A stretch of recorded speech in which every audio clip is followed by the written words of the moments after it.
ugu dambeeyay gacanta ku hayay magaalada Caabudwa iyo maamulka Somali Central State oo 5 bilood ka hor lagu soo dhisay magaalada Nairobi ayaa waxa ay ku muransan yihiin maamulka degmadaasi. Carafaad Aadan Ibraahim ayaa warbixintan inoo haya.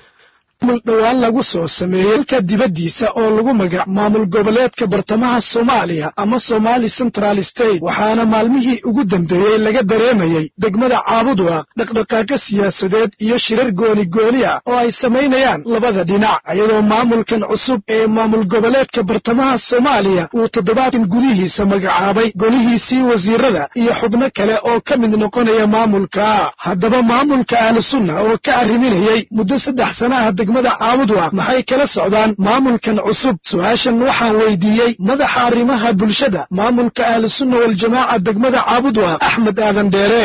kulan hadda asheetayna waxa kullu waxa deegaankan yaayilaamin laakiin waxa anagu xaqada markii loo hadlo waxa hadii laga ka jiro oo dawladda ka jiro oo maamul ka jiro waxa maamulku inuu soo maro oo weysiyo hadii la ilaalinayo yahay waxa weysiyo anaga nalayseen kadib waxa kale waa maqalay xafadaha ka mid ah joogan hadii la kuurayahay oo waxa ay sheegayaan waa maqalaa waxyaalaha Soomaaliya ka dhacaya waxyaalaha Soomaaliya ka jira iyo iska dhawaaqo ama shakhsiyaad waxa jira dhawaaqayaan wax Soomaaliya waa wax marka Soomaaliya ka jira. maamul goboleedka bartamaha Soomaaliya ayaa ku sugnaa degmada Caabudwa muddo 3 bilood ah. muxuu yahay xiriirka wada shaqayn ee kala dhaxeeya maamulka Ahlusunna waa kan madaxweynaha maamul goboleedka bartamaha Soomaaliya Maxamed Cabdi Xaashi oo jooga magaalada Caabudwa. Somali Central State waa maamul goboleedka jira deegaankan laga hirgeliyay dadka deegaankan Ahlusunna waa dalka Turkiga Kenya oo ugu jiray deegaankan marka runtii waxa ka shaqeeyay waxa ka dhacay hadda oo shaqeyn nabadgelyo wax maamul ahaan madax marin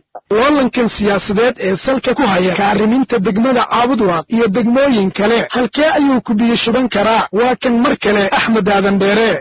waxa ay gaareen iyo walaaga ay gaareen kuma doorsanayaan wax aan waxba waxay kuma doorsanayaan marka taas dadkuna walaal attention bukiyo asaga diyaar waa anaguna waxay noo mareen yaa hayna walaal xajilayna ilaahay xaqiisa hadda ka sugnaa. dhinaca kale golaha guurtida beelaha degan waqooyi gobol Galgaduud ayaa kaalin dhexdhexaad ka waday labada dhinac. hase ahaatee hardanka siyaasadeed ee labada dhinac ayaa saameyn kala jab ku keenay golaha guurtida sida uu raadiyo Herob u sheegay gudoomiyaha golaha guurtida Nabadoon Cali Wali. waxa ugaaska iyo ragii guddiga ahaaba xubneen markii la loo saaray inuu Sunna arrintii haysaa markii hore la xubnay dadkii Soomaali isaga yidaahdeenna ragii waa ku dhawaaqista maamulada ma aha mid cusub iyadoo gobollo badan oo Soomaaliya ay ka jiraan qulqulatooyin iyo dagaallo ay ku lug leeyihiin maamulada cusub ee lagu soo yegleelaya dalka dibadiisa.